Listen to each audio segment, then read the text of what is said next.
Hi guys, good morning. We are here on a Monday morning. Hi Kelly, how are you doing? Good. How are you? Very good.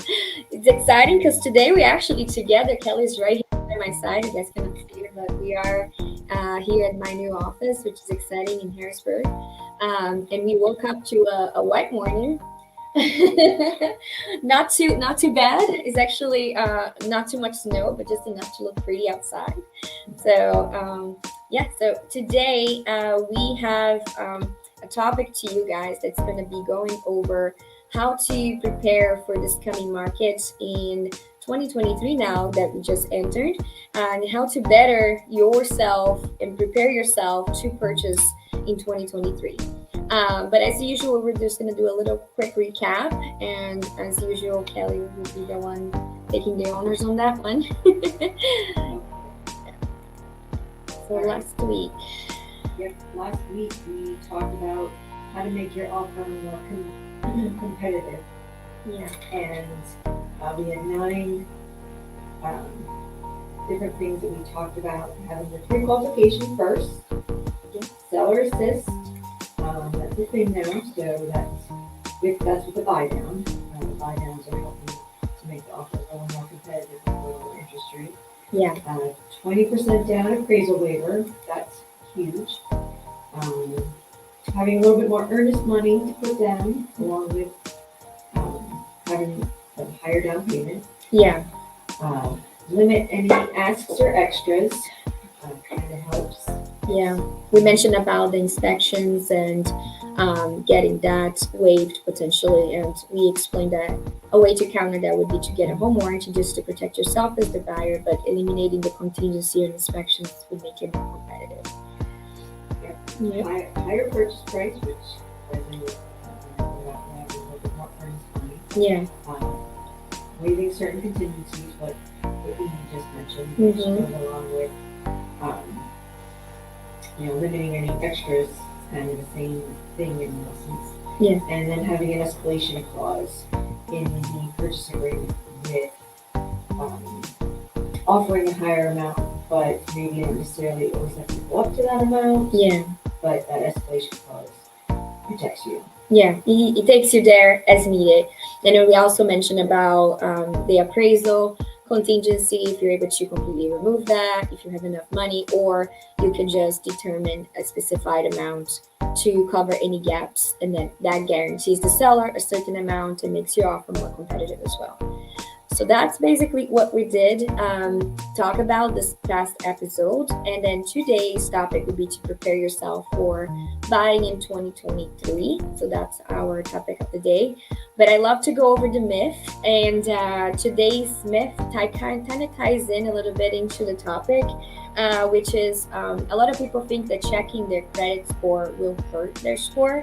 That's not entirely true. If you check your score yourself, that does not hurt your credit. So if you go to those public sites like Credit Karma or Credit Sesame, you can actually keep an eye on your score without hurting your score.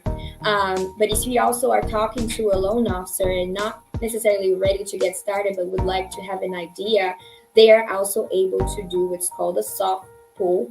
And Kelly, maybe you can kind of explain that a little bit more. Yep. So when doing your pre-approval, we can, if you're not ready to have the hard pull on your credit, we can do a soft pull, and the soft pull still pulls most of the information through, but it doesn't affect your score with the soft pull. So getting started for 2023, this soft pull ties in with what I'm going to talk about when it comes to managing your money, but taking a look at what you have going on now to make sure you don't have any hiccups when it actually comes time for you to put an offer in a house, purchase a house. But that soft pull will help me and go over the credit report with you, but it will not affect your score on the soft. If you do a soft side, soft pull on your credit. Correct. And that's really, really key, and it's going to really tie in into getting ready for the 2023 market, which is our topic of the day. So there's different things, right, Kelly, that a person can be doing to really prepare themselves. And we always say that a recommendation, a lot of people think, like, I don't want to talk to anybody because I'm not ready yet, when in fact they should be talking to an agent and to a loan officer probably 4 to 6 months in advance before they want to buy, because we can give you guys so many hints and tips on how to better prepare yourself for when the time is right, instead of when the time is ready for you, might not be ready fully because we didn't know what to prepare, what to do ahead of time. So we're going to give you guys some tips on how to prepare, but we are definitely in agreement that ideally you want to get started on that 4 to 6 months in advance of actually purchasing a home. And then Kelly will really explain to you guys what, in her perspective, you should be doing to prepare. So I think we can talk about maybe the savings a little bit, right? And what to expect and how much of the person should be planning to save down. That would be number one. Maybe we can go over that a little bit. Yep, I would say to get started, it's right after the holidays, so not everybody has a whole lot of savings, so they may use it for Christmas presents. But Yeah. now that, we're getting into the spring, the thing to do is sit down, go through your bills. If you're a renter, you want to go through your bills, see what you pay above and beyond your rent, because when you purchase a house, you're going to have to pay everything. Yeah. So you may not have to pay for garbage, you may not have to pay for street lights or Water just sometimes. water. Even. Yeah. There's certain things when you're renting that you're not always paying that the property management is paying. Big one is taxes. Yes, the big one is definitely taxes. Yeah. So, and because when you purchase a house, not only when you escrow, you need that full year of taxes up front, but then that gets included in with your payment each month.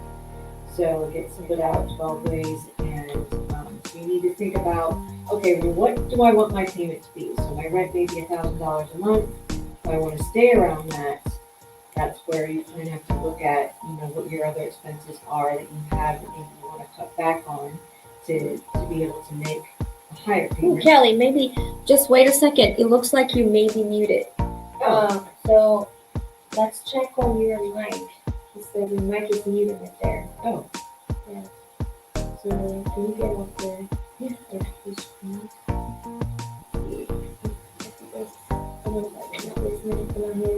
Oh.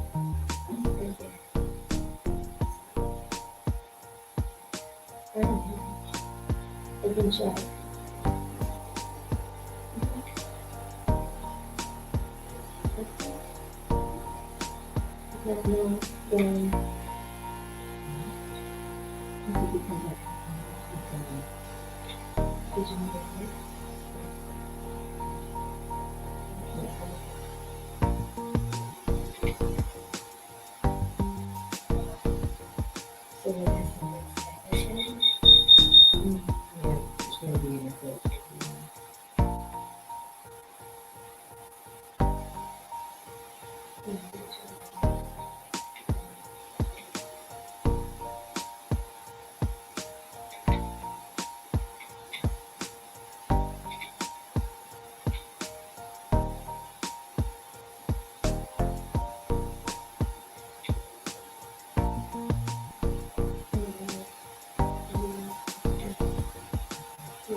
Let's see if I can get a confirmation from someone that if they are able to hear us.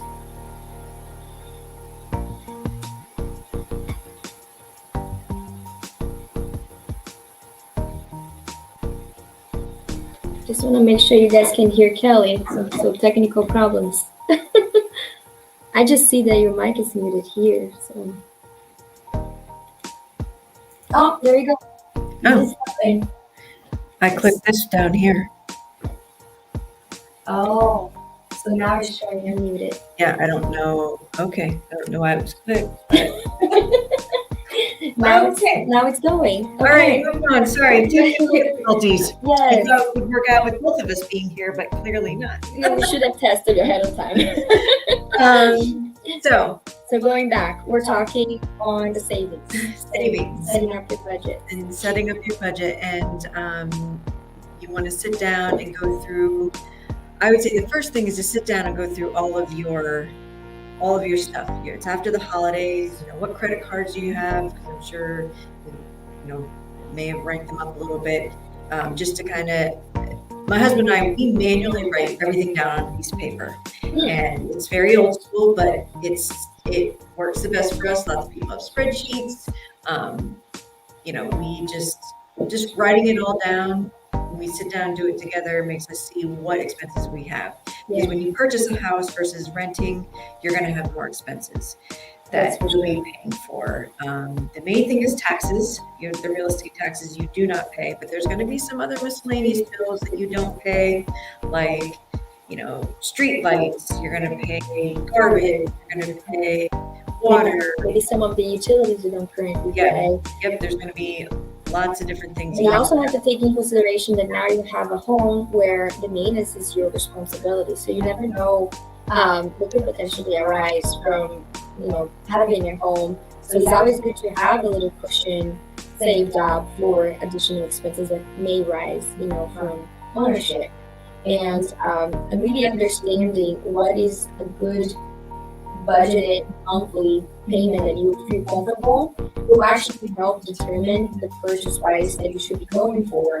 And that will also, adjust your expectations, because a lot of people sometimes don't realize, like, oh, I want this and this and this and this in my home. And then that home expectation kind of falls into X amount of purchase. But then when you actually break it down and look at, okay, that purchase price, how much would be the monthly payments? Now that monthly payment's no longer exactly what you're looking for, that fits your budget, your specific budget. And a lot of people don't think about that, right? Sometimes they may be approved for much more than what they are willing to actually pay monthly. And I think that's a big one that for people to prepare mentally of like, okay, what is my desired monthly payment that's comfortable within my personal budget, regardless of how much you can actually qualify for. Right, Kelly? Yes. A lot of people don't take that into perspective, but defining your personal budget is very, very important. So it helps your agent, hopefully me, determine a good purchase price that will make sense financially for you and your family. Correct. And it's always good to have a couple months reserves. The norm is 6 months reserves, but at least 2 is good as well, but up to 6 months reserves in the bank. And just like Nini said, if you're paying, maybe there's a number you want to stick out, you're paying in rent, or you're okay going a little bit above, but that's where you reach out to me to get your, I offer free consultations, or if you're ready for your pre-approval, that's one of the things that you do first. With a pre-approval, I would need to do a hard pull to have an initial pre-approval, but I was muted when we talked about the soft pull. But that's right. So just again, I can do a soft pull just to review your credit. It will not hurt your credit if I do a soft pull on your credit, which I can do. Yeah. And but yes, just sitting down and going through all your bills to see where you can save, where you don't need to spend extra. That cup of Starbucks every day, you maybe limit it to once or twice a week. It's amazing how you sit down and look at how much you're spending in that. Just putting that money aside each month or out of every pay adds up for you to have savings. So that's one of the big things about going through all your bills and looking at what you're paying, because when it does come time for you to purchase a house, you are going to have more, but it's also your house. So if something goes wrong that doesn't get covered under your homeowner's insurance, you have to pay for it. So, homeowner's insurance is key, but there are going to be things that the homeowner's insurance is not going to pay for. And you have to keep that in mind, because if there's something goes wrong in your apartment right now, you can go to property management and be like, oh, I want this fixed. Correct. So I can say you have ants is a really good example. I had that when I lived in an apartment. you don't have to worry about. You call property management and they get an exterminator in and they take care of ants, bugs, or whatever kind of bug that you have. But if it's in your house, your homeowner's insurance doesn't cover. Yes. So you have to, get in contact with Ehrlich or somebody to do that, and that's a cost to you. Exactly. So there are many things that you need to do when it comes to looking at your budget. The other thing coming up is it's tax time. Yay! So it's good for some people, not for others. Yeah, very true. So if you're self-employed, we need that tax return done. Now it's January, so it is a little early. Yeah. Some people get right on it, some people don't. I don't really know what the percentage is, who doesn't. I come across a lot of people who don't. Obviously, you can get it extended, but we need, as the lender, we need to see those tax returns done. At least a 2-year history, at least. So if you're planning for spring purchase, make sure you're working on it now. So last time we were saying, like 4 to 6 months is the planning time, because there are things, especially depending on the time of the year, that you need to make sure is getting done. And taxes, if you're self-employed, that's one of them. If you're not self-employed, if you actually have a W-2, it's not as important. No, right? it's not. Yeah. Obviously, yes, get your taxes done. Yeah. But we do check that to make sure you do your taxes, but not until after April 15th. Do we really check to see if you did your taxes? Mhm. To start for the spring, we would just need your W-2, which everybody should have a W-2 by January 31st. And if you are somebody who gets a return, that's a nice thing to keep in the bank and use that as your down payment, reserves, closing costs, whatnot. It's good to hang on to that money if you're looking to purchase a house. And, we don't question that. So, because it's, for a lot of people, it may be a big deposit. We would question that because we would see it coming from the IRS, Yeah. whether it's automatically deposited or you receive a check in the mail or whatnot. We are able to prove that. And that is a big thing. So if you are getting one, then it makes sense to do your taxes sooner than later to see what that return is on your. Because it will help you with your costs, right? It will give you a little bit extra money to use towards your down payment and closing costs, which if you have questions about, what to expect as far as costs overall when buying your home, please watch our episode about the closing costs.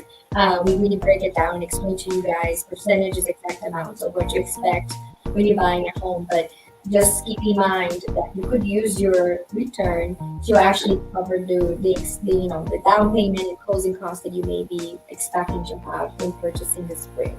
So, And the only thing I want to say, and I try to say in every single one of these, is talk to your lender first. yes, Find out to Leslie, to Kelly. before you reach out to Nini for to go look at houses, don't waste her time if you are not quite there yet. So, I don't have to do a pre-approval. Like I said, it's free. You can call me anytime and we can sit, we can talk about what you can afford. And that's really, and I'm having the information here below. So if you feel like you are, in that position where you're thinking about it and you want to get started, but don't know yet what to expect and would like to do a free consultation, do reach out to Kelly and then just kind of get started on that and understand, what you need to do and better position yourself for buying this spring, which our last episode we did explain about how to be competitive, and we are expecting that potentially this spring is going to be a little bit more competitive because everybody's coming into the market with the same idea of using their tax returns and better prepared for a purchase. So just expect that there may be some competition. Overall, the market inventories is still low, as we're not in a balanced market at all. We're definitely not on a buyer's market yet, but in the end of this, I'm gonna kind of go over what to expect overall market in 2023, so you guys are gonna have an idea. And it's not going to be like it has been a really strong seller's market, but it's definitely not overall buyer's market. But we're seeing more possibilities and more room of negotiation for the buyers overall. So if you want to really understand and prepare yourself, make sure you give a call to Kelly and get started on that ASAP. So she can, get you in line and prepare for it. I think one more thing that we can mention too about getting ready is about credit, right? A lot of people may already have a pretty good credit score, but a lot of people don't. Or the better you can get, the better it is, because the interest rates they're overall high, but if you have a better score, you can get a better rate. So the better you can get your score at for the spring, the better it will be for you.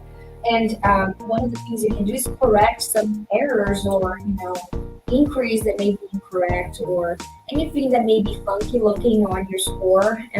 You can actually take care of that. And if you do talk to Kelly, she can actually show you those and point things out that you may be able to remove or get it corrected prior to getting your pre-approval, and then that will help you, like I said, lower your interest rate, right, Kelly? Yes, because I actually have a system in my loan system that can get it removed off your credit report. So, yes, and I have helped people. So credit is definitely huge. And, if I do the soft call, we can sit and we can look at it, talk about it, and see what we can do to help increase your score if need be. Yes, exactly. And one thing too that people don't realize is that by talking to you, they will be able to better understand what kind of mortgage options are available to them as well, right? Because Yes. You don't just have, and we talked about this myth before, you just don't have to be a conventional loan with 20% down. There's other options out there in, the FHA is 3.5%. You may actually qualify for a conventional 3%, depending where you are at. And then when you talk to Kelly, she can kind of go over all the options that you may qualify for and explain to you how to better prepare for that specific type of mortgage. Yeah. So that's something to keep in mind. And also, interest rate is not the only thing you should be focusing on. If for some reason you decide that you want to shop around and look at more than just one lender, one thing you should be looking at also is the APR. That is really what determines the cost of the loan that you're going to be paying with that lender. And Kelly maybe can explain a little bit better on how to look at that and what to expect when talking to a loan officer. Yes, when you get a fee estimate, I give a fee estimate out to all of my pre-approvals, but I would get one, and you'll have your interest rate, which is what you pay monthly, but then you also have your APR, which is your annual percentage rate, and that is what you pay in total over the life of the loan, including all of the lender's costs. So if that lender is charging you more, if the APR, say I have you have an interest rate of 6.5, but your APR is like 6.925 for my fee estimate, and you're looking at somebody else and their APR is like 7.5. Well, they are putting more fees in there because the APR is what you pay in total, the total amount of fees that you pay when you purchase a house. So that's something to look at, and I can always, you can share the fee estimate with me and I can show you what the difference is. Yes, APR is definitely a big thing to look at, because if your APR with a lender is much higher than another lender, then you need to question that. I would definitely question it, because that means they're charging you more than what somebody else may be charging you. Yeah, and a lot of people don't know how to compare lenders, and they think they just gonna talk to one and be done. I mean, unless you're talking to Kelly, that's fine, you can be done. Yes, you talk to me, that's all you need. But if you are looking to shop around, which is always recommended, you do want to do your research. I would say looking at the APR is really where you see the cost overall of that loan, but there's other fees too, like origination fees. You have to really ask for that fee estimate, because that lender, when you're looking at interest rates, sometimes the lender may be giving you a lower interest rate, but on the back end, they're also charging you points. That other lender that has a pretty close interest rate is not charging you. So there's a lot of things that go into it. And if you don't know what to look for, it can really like you can put yourself in a position that is not necessarily ideal financially. So know what you look for: origination points, interest rate points that may be charging you to lower it, your APR overall, and again, talking to a loan officer ahead of time and understanding those things, and also having a realtor that kind of explain to you and guide you through the process is really key, to get you ready for that. Um, so now, just to kind of get you a little bit of a perspective what to expect. Do you want to add anything else before I move on, though? Nope, You good? I'm good. Okay. So just to give you a perspective of what to expect in 2023, we have seen definitely a huge increase in prices, and a lot of people are debating like, should I even be buying a home in 2023 with the prices being so high? Am I buying a house on the high end and it's gonna burst? Is that a bubble? We're not in a bubble. The prices of the houses are naturally still climbing, but they're definitely not rising as quickly as they have been in the past 2 years. Just to give you some perspective, we're actually expecting the home prices to be relatively flat increase this year at 0.3%, in comparison to 2022. And then from 2021 to 2022, we actually saw a 9.6% increase. So just to show you the difference, this year is going to be 0.3, so pretty much nothing. And the previous year, that before that, which was the year of COVID, 2020 to 2021, we saw 18.2 increase. So that's why, what we saw this past 2 years was kind of crazy. Oh my gosh, the prices just went up so dramatically, but this year is finally flattening out. It's not declining. So for homeowners, this is still pretty good news. If you already own a home and you're looking to sell, it's still a pretty good time to sell, but you're just not seeing a decline, you're seeing an increase, but it's just not as crazy as it has been.